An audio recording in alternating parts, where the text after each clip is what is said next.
What's going on, everyone? Before we get to this video, I just want to do a little public service announcement. Southside Sales and Service does have a decent amount of 23 models left over. They do have a handful of boosts, so if anyone is looking to get into a boost or get into a 23 or even a 22 model, give them guys a call. Give Southside Sales and Service a call. Ask for Pete. Pete will get you all set up. Tell him I sent you.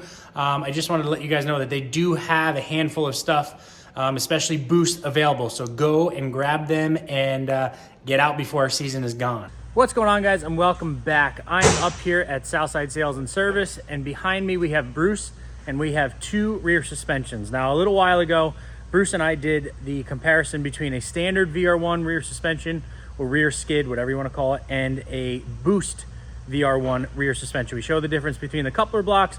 We showed how they work and how the front affects the rear and how the rear affects the front, so on and so forth. And a lot of people thoroughly enjoyed it, but wanted to see the difference between an Assault rear skid and a VR1. So today we have just that. So we have the Assault one sitting there. I call it teal. What color is it? Radiant green. Radiant green, right. And then we have the standard VR1. This is not a boost one. It does not have the fancy coupler blocks that the boost does. But if you guys want to learn more about that, you go back to the other video and watch the comparison between those two. Today, we're talking about mostly about an Assault rear skid and what makes it what it is. So, but we will be bouncing back and forth showing comparisons. So, as always, we have the one and only Bruce here with us to kind of walk us through some key differences and, like I said, what makes an Assault skid an Assault skid. Okay, guys. On the Assault, we were talking about the sled one other time, and what the front track does, and how it tends to take the weight off the front end and all that. Well, this here will show you. We took the springs off of this, and it shows you what happens when this goes through travel. So this is an uncoupled rear. So when we talk about uncoupled, we go over to the VR1, and this is our coupler rod here.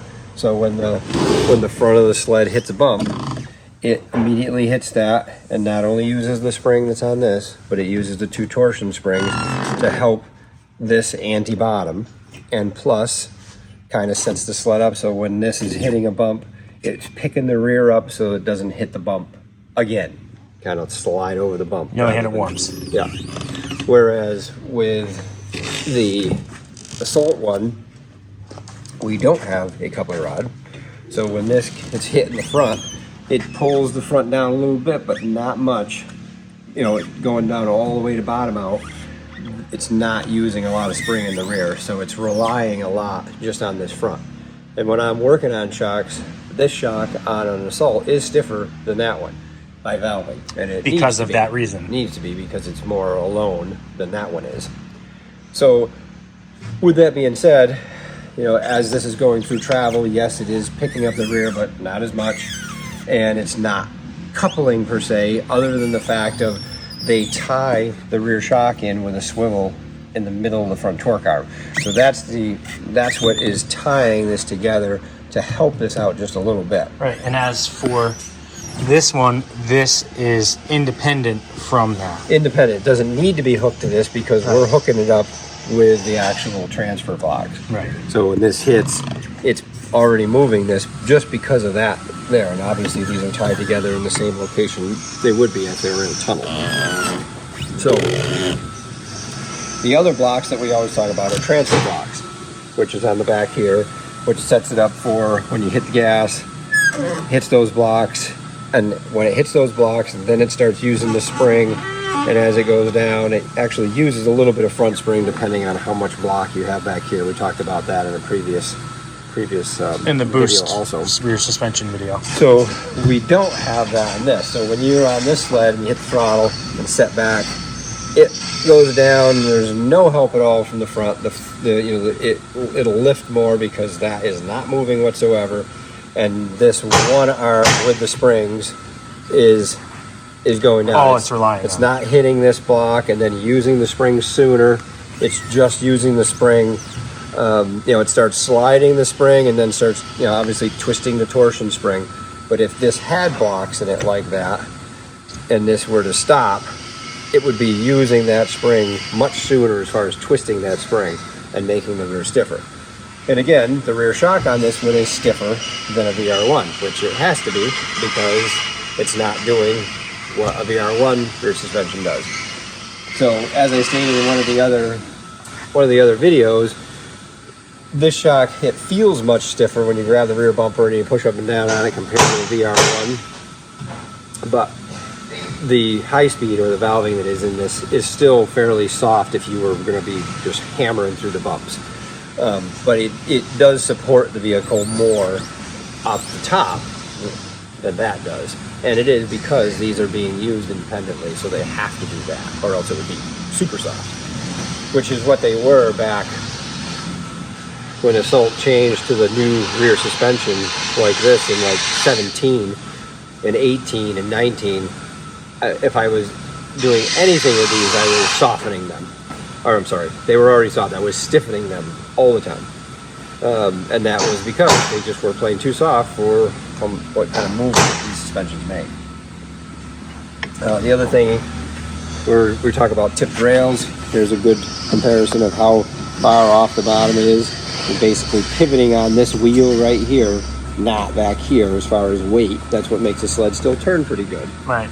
So really, I mean, realistically, your track's going to be on the ground from here forward, not all the way to the rear, to back tires, back wheels. Mm-hmm. So, which is, again, like Bruce said, why they turn halfway decent still, and they don't, it doesn't really feel like a 146. Right. Mm-hmm. So as for these, they're on the ground all the way to the back. Yeah, the only ones that we have tipped now are on the 136 XCR. XCR. They're tipped, not as much as this. Mm-hmm. But again, this is longer too, so the degree could be similar, but the wheel is only right here, not back here. So it's only just a little bit. Yeah.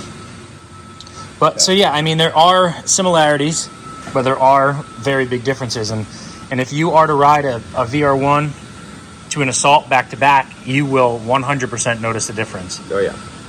And adjustability on these is all the same as far as the single clicker knob. The more you go clockwise, the stiffer it is. The more you go counterclockwise, the softer it is. Same as, that's the front track, and this is the rear track, as far as doing the same thing. No different than those are. It's just a matter of what package is inside of these and how stiff they are when they first come, or when we change them. Right, which Bruce does change even a lot of Assault stuff he gets in, and Yep, yeah, like I said, it just depends on what that person is looking for. If they want it on a trail, they want to be able to handle bumps, or the person that doesn't care and they're just going off trail and they want to feel that in the powder and have that true crossover sled, then they're fine with it. Yep. But the Assault, I mean, it does work good on the trail. It rides pretty plush. There is definitely more ski lift because there's no rear scissor stops, there's no coupler blocks, so there is a lot of weight transfer. Mm-hmm. It's not like that one, and I mean, we talked about it before, but when you get on the gas and that rear goes down, which Bruce will show us now, it never touches that front. Yeah, it's all here.